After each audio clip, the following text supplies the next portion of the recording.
이번 시간에는 허생전 4차 시 살펴보려고 합니다. 전개 세 번째 부분인데요. 교과서마다 전개까지를 조금 다르게 보기도 하는데요. 이곳에서는 중학교 3학년 미래인 교과서 방식으로 살펴보려고 합니다.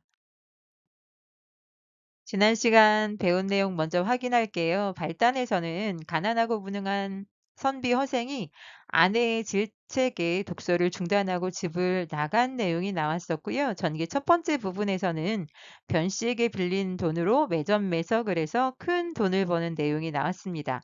이것을 통해서 조선 후기에 경제 구조가 상당히 취약했다는 것 알 수 있었고요. 전개 두 번째 부분에서는 도둑들을 빈섬으로 데리고 가서 이상사회 건설을 시도하는 내용이 나왔는데요. 양민들이 도둑이 될 수밖에 없는 현실, 다시 말해서 나라의 도둑대가 들끓어서 백성들의 삶이 피폐한 상황이 잘 드러나고 있었습니다. 이번 시간 내용 살펴봅니다. 전기 세 번째는 집으로 돌아온 허생이 변 씨와 친분을 맺고 변 부자는 이완 대장에게 허생을 추천하는 내용이 이제 드러나는데요. 본문 내용 살펴볼게요. 허생은 조선에 돌아오자마자 남은 50만 양을 가지고 나라 안을 두루 돌아다니며 가난하고 의지할 곳 없는 사람들을 도와주었다. 그러고도 10만 양이나 남았다.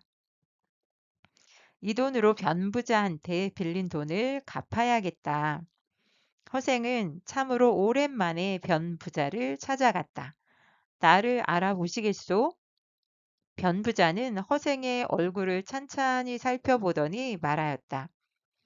자네 얼굴빛이 전보다 조금도 나아진 것이 없으니 만냥을 고스란히 잃어버린 모양이군.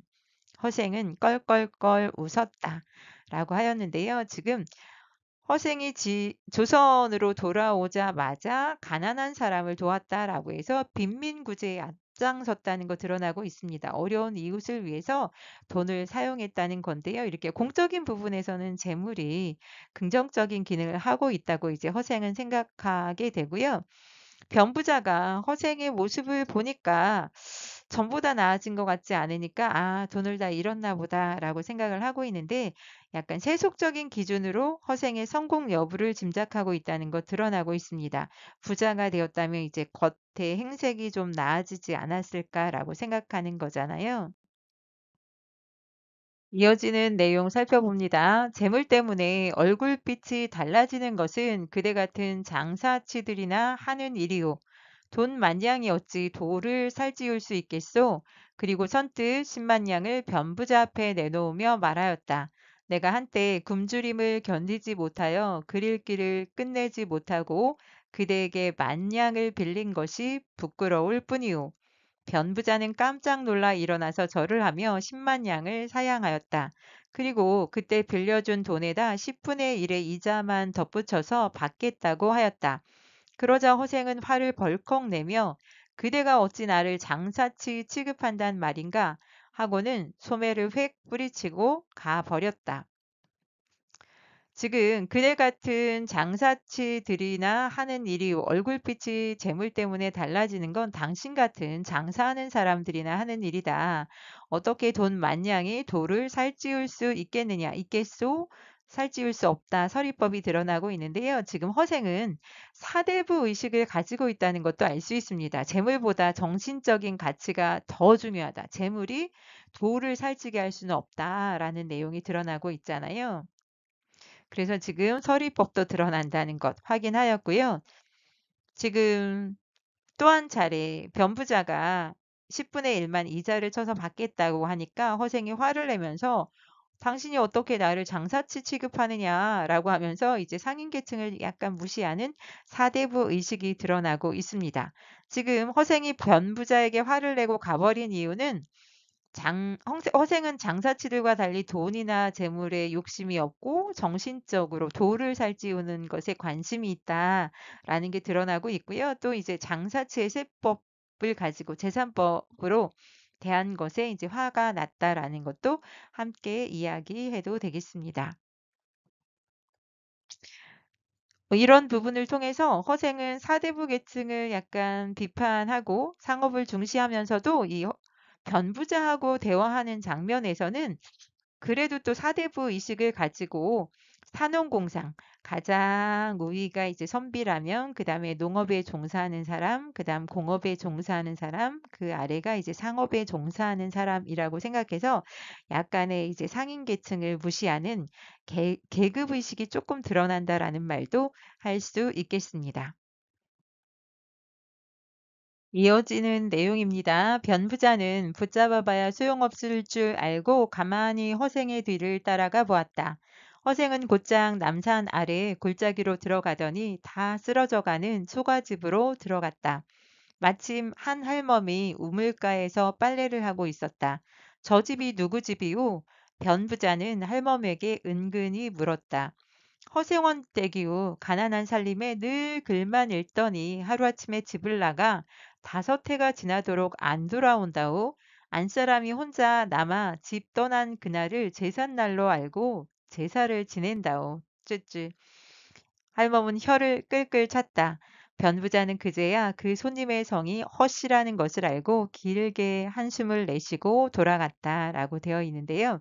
지금 할멈은 음, 보조적인 인물로 허생의 내력을 요약적으로 제시하는 인물입니다. 지금 할멈이 허생원 댁인데 글만 읽다가 어느 날 집을 나갔는데 안 돌아온 지 5해다. 그래서 아내가 집 나간 날을 제삿날로 알고 제사를 지낸다. 이렇게 그간의 허생의 이야기를 간단하게 요약해서 드러내고 있잖아요. 그래서 요약적 제시 방법이란 말 쓸 수 있고 그간의 허생의 내력을 제시하고 있습니다. 이어지는 내용입니다. 이튿날 변부자는 받은 돈 10만 양을 모두 가지고 가서 다시 돌려주려 하였다. 그러나 허생은 끝내 받지 않았다. 내가 부자가 되고 싶었다면 굳이 100만 양을 다 버리고 10만 양을 갖겠소? 정 그렇다면 내가 이제부터 그대에게 의탁하고 밥을 먹겠으니 자주 와서 나를 좀 돌봐주시오. 그저 식구수만큼 양식과 옷을 대어주면 그만이오. 그 이상의 헛된 재물을 가지고 부질없이 마음을 괴롭히고 싶지 않소. 변부자가 가진 말로 허생을 설득하여 보았으나 허생은 끝끝내 듣지 않았다. 변부자는 그때부터 허생의 집에 양식이나 옷이 떨어질 때가 되면 몸소 찾아가 도와주었다. 허생은 언제나 그것을 기쁘게 받아들였다. 그렇지만 조금이라도 많이 가지고 가면 금방 좋지 않은 기색을 내 보였다. 어째서 나한테 재앙을 떠안기려 하는 것이오? 지금 변 부자가 허생에게 10만 양을 다시 돌려주려고 했더니 받지 않았다라고 되어 있는데요. 허생은 사적인 재물 소유에 대해서 약간 부정적인 입장을 취하고 있다는 것 알 수 있습니다. 그러면서 자기 식구들에게 필요한 만큼의 양식과 옷만 되어 달라. 그 이상은 필요 없다라고 이야기를 하는데요. 여기에서도 역시 개인적으로 재물을 소유하는 것에 대해서 부정적으로 생각을 하고 있고 그냥 최소한의 재물만 있으면 된다라고 생각을 하고 있습니다. 공적인 측면에서는 빈민을 구제한다거나 이용후생을 위해서 이제 재물이 필요하다고 긍정적으로 보는 반면에 개인적으로는 꼭 필요한 그 부분만 있으면 되지 도를 살찌우는 게 더 중요하다라고 정신적 가치를 중시하는 인물이라고 볼 수 있습니다. 그래서 필요 이상 더 많이 가지고 오면 재물을 가지고 오면 허생이 어째서 나한테 재앙을 떠안기려 하느냐라고 해서 재앙의 원관념이 재물이잖아요. 은유법이 사용되고 있다는 것 알 수 있고요. 필요 이상의 재물을 재앙이라고 생각하고 있다는 것 알 수 있습니다. 그래서 조금 전에 얘기한 것처럼 허생은 공적인 측면에서는 재물이 빈민구제나 이용후생을 위해서 필요하다고 생각하지만 사적인 측면에서는 약간 부정적으로 보고 있다는 것 확인할 수 있습니다. 이어지는 내용입니다. 그러나 변부자가 술병이라도 들고 가는 날이면 더욱 반가워하며 서로 잔을 주고받으며 취하도록 마셨다. 몇 해를 이렇게 지내는 사이에 두 사람의 정은 날로 두터워져 갔다. 어느 날 변부자가 내내 궁금해하던 것을 조용히 물었다. 5해 동안에 어떻게 100만 양을 벌었소?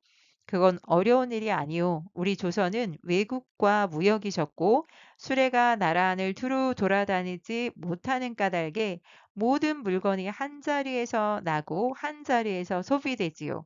천냥은 적은 돈이니 그 돈으로는 한 가지 물건을 몽땅 사들여 독점할 수는 없겠지. 하지만 그것을 백냥씩 열로 쪼개면 10가지 물건을 골고루 살 수가 있어. 단위가 적으면 그만큼 돈을 굴리기 쉬우니 한 가지 물건에서 실패를 보더라도 다른 9가지 물건으로 재미를 볼 수 있지 않겠소? 이게 바로 장사치들이 이익을 남기는 방법이 아니겠소? 그러나 만냥을 가진다면 수레째로 몽땅 살 수 있고 지금 허생이 자기가 어떻게 돈을 벌게 되었나 이야기하는 부분이 드러나고 있는데요. 우리나라는 외국과 무역이 적다, 해외 무역이 어렵고 수레가 나라 안에 두루 돌아다니지 못한다는 얘기는 교통이 좋지 않다. 교통 발달이 되어 있지 않다는 것 드러났고요. 모든 물건이 한 자리에서 나고 한 자리에서 소비된다. 자급자족해야 되는 그런 상황이다라는 게 드러나 있고 일반적인 장사치 돈이 천냥 정도 적게 갖고 있는 사람들은 그걸 100냥씩 10개, 열로 쪼개서 10가지 물건을 그 골고루 사서 한쪽에서 이익을 얻고 뭐 한쪽에서 손해 보는 걸 복구할 수 있다. 약간 이제 계란도 나눠 담으란 식으로 지금 분산 투자하는 게 드러나는데요. 그게 일반적인 장사치가 이익을 남기는 방법이라면 그러나 지금 허생은 더 커다란 만량을 가지고 매점 매작을 했다는 내용이 드러나는 거잖아요. 이제 그 차이점이 지금 소개되고 있습니다. 이어지는 내용입니다. 만냥이면 배에 실린 물건이면 배째로 몽땅 살 수 있고 한 고을에 가득 찬 물건이면 온 고을을 통틀어 살 수 있지. 마치 그물로 한꺼번에 걸어 모으듯이 나라 안의 물건을 몽땅 사들일 수 있단 말이오. 이렇게 한 가지 물건을 독점해 버린다면 그 물건이 동임이 나면서 장사치들도 어떻게 손을 써볼 도리가 없겠지. 그렇게 되면 값이 천정부지로 뛰는 게지. 그러니까 만냥을 가지고 100만 냥을 버는 것은 어려운 일이 아니오. 그러나 이것은 백성들을 못 살게 하는 방법이지. 만약 나랏일을 맡은 사람들이 이 방법을 쓴다면 나라는 곧 망하고 말 것이오. 변부자는 가만히 다 듣고 나서 다시 물었다. 그럼 어떻게 내가 만냥을 선뜻 내어줄 거라고 생각했소? 허생은 대답하였다. 그랬는데요. 지금 자신이 매점 매석을 통해서 돈을 벌 수 있었다는 것을 소개하고 있습니다. 그렇지만 이 방법은 좋은 방법이 아니라는 것도 뒤에서 이제 언급을 하고 있고요. 그래서 지금 변부자에게 자신이 어떻게 돈을 벌었는지 그 방법을 소개하고 있습니다. 이어지는 내용입니다. 그거야 하늘의 뜻에 달린 것이지 내가 어떻게 미리 알 수 있었겠소? 내 짐작으로 내 재주가 100만 냥을 모을 수 있다고 생각은 했지만 일이 이루어지고 말고를 어찌 내 맘대로 할 수 있겠소. 그대가 내게 10,000냥을 내어준 것도 내가 그 돈을 받아서 100만 냥을 번 것도 결국 하늘의 뜻에 달린 것이 아니겠소? 그러니 내 말을 들어준 그대는 복이 있는 사람이요. 더욱더 큰 부자가 되라는 하늘의 뜻이지. 만약 내가 이 일을 사사로이 했다면 일이 어떻게 되었을지 어찌 알겠소. 변 부자는 허생의 말을 듣고 참으로 감탄하지 않을 수 없었다. 자기 같은 장사치들은 도저히 상상도 못할 배포요 도량이었다. 변 부자는 허생 같은 선비가 초야에 묻혀 있는 것이 안타까웠다. 바야흐로 지금 사대부들은 남한산성의 치욕을 씻으려 하고 있어. 지금이야말로 지혜로운 선비가 팔뚝을 걷어붙이고 나설 때가 아니요. 그런 재주를 가지고 어째서 괴롭게 파묻혀 지낸단 말이오. 라고 지금 변 부자가 이야기를 하고 있는데요. 허생 같은 경우는 운명론적 세계관으로 이야기를 합니다. 내가 어떻게 미리 알았겠냐. 그리고 돈을 번 것도 다 하늘의 뜻에 달린 것이 아니겠느냐라고 해서 운명론적 세계관으로 이야기를 하고 있고요. 제가 초록색으로 있었겠소, 있겠소, 아니겠소, 알겠소라고 표현한 부분들은 다 서르이법이라는 것 때문에 색을 칠해 두었고요. 낱말 뜻도 확인할게요. 변부자가 자기들이 따를 수 없는 배포와 도량을 허생이 가지고 있다라고 했는데요. 배포는 머리를 써서 일을 조리 있게 계획하는 것, 그런 속마음을 이야기하고, 도량은 사물을 너그럽게 용납하여 처리할 수 있는 넓은 마음과 깊은 생각을 도량이라고 합니다. 자기들이 따를 수 없는 그런 넓은 마음을 허생이 가지고 있다라고 이야기를 하고 있고요. 초야는 시골인데 풀이 난 들이라는 뜻으로 궁벽한 시골이라는 의미입니다. 그래서 변부자는 허생이 좀 조정에서 좀 크게 쓰임받는 인물이 되었으면 좋겠다라고 생각을 하면서 바야흐로 지금 사대부들은 남한산성의 치욕을 씻으려고 하고 있다. 시대적 배경도 드러나고 있는데 삼전도에서 항복을 하고 인조가 청나라와 신하의 예를 갖추겠다는 굴욕적인 강화 조약을 맺은 일을 지금 이야기를 하고 있는데요. 원래 그 삼전도 같은 경우는 조선시대의 서울과 남한산성을 이어주는 나루인데요. 병자호란 때 인조는 남한산성에 피신을 하게 됩니다. 그러다가 45일 만에 청나라에 항복을 하는데요.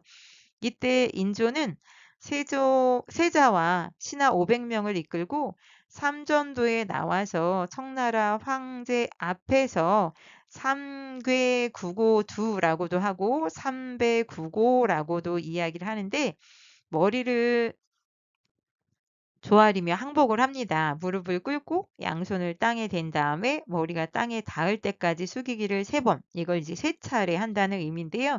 이렇게 치욕적으로 항복을 했다는 게 이제 드러나고 그것 때문에 지혜 있는 선비가 팔뚝을 걷어붙이고 나설 때가 아니냐, 능력을 발휘할 때가 아니냐라고 지금 견부자가 이야기를 하고 있습니다.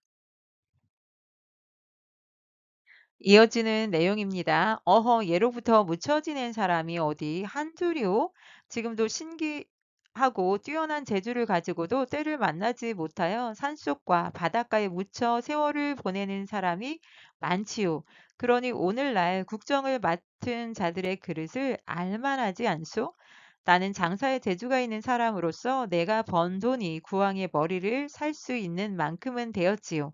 그러나 그것을 그냥 바닷속에 던져버리고 온 것은 마땅히 써먹을 데가 없기 때문이었소.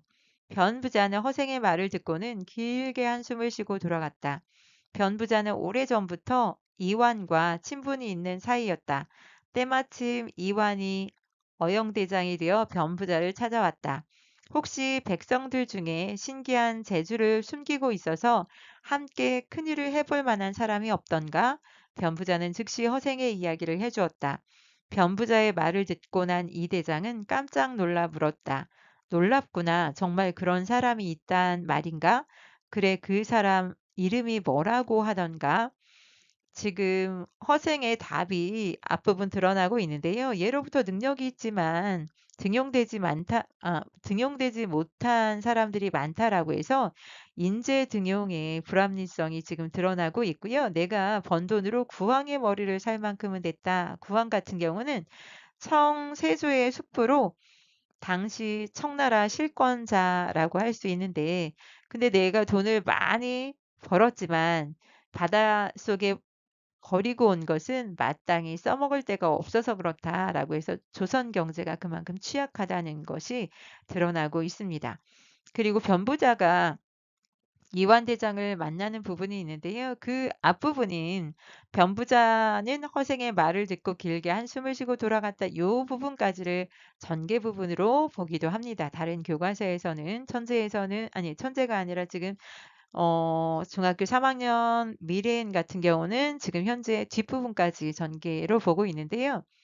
이화는 사실은 실존 인물입니다. 실존 인물이 이 작품 속에 드러나서 사실성을 부여하고 있다라는 말도 할 수 있습니다. 이어지는 내용입니다. 소인이 그 사람과 3년을 가까이 지냈는데 아직도 그 이름을 모르고 있습니다. 그냥 허씨성을 가졌다는 것밖에 모릅니다. 그 사람이 보통 사람이 아닌 게 틀림없네. 우리 한번 함께 가보세라고 지금 이완대장이 이야기를 하고 있는데요. 요 부분까지 지금 미래인 중학교 3학년 교과서에서는 여기까지 전개로 보고 있습니다. 그래서 그냥 여기를 전개로 잘랐는데요. 전개 세 번째 부분은 집으로 돌아온 허생이 변씨와 친분을 맺고 변부자는 이완대장에게 허생을 추천하는 내용이 드러나고 있습니다. 그래서 전개 1에서는 허생이 변부자에게 빌린 돈으로 매점매석을 해서 큰 돈을 버는 내용이 나왔고, 두 번째 부분에서는 도둑을 데리고 빈섬으로 가서 이상사회 건설을 시도하는 내용이 나왔고, 지금 오늘 살펴본 부분에서는 집으로 돌아온 허생이 변씨와 친분을 맺게 되고, 또 변부자는 이완대장한테 허생을 추천하는 내용이 드러나고 있습니다. 오늘은 여기까지 할게요. 고생하셨습니다.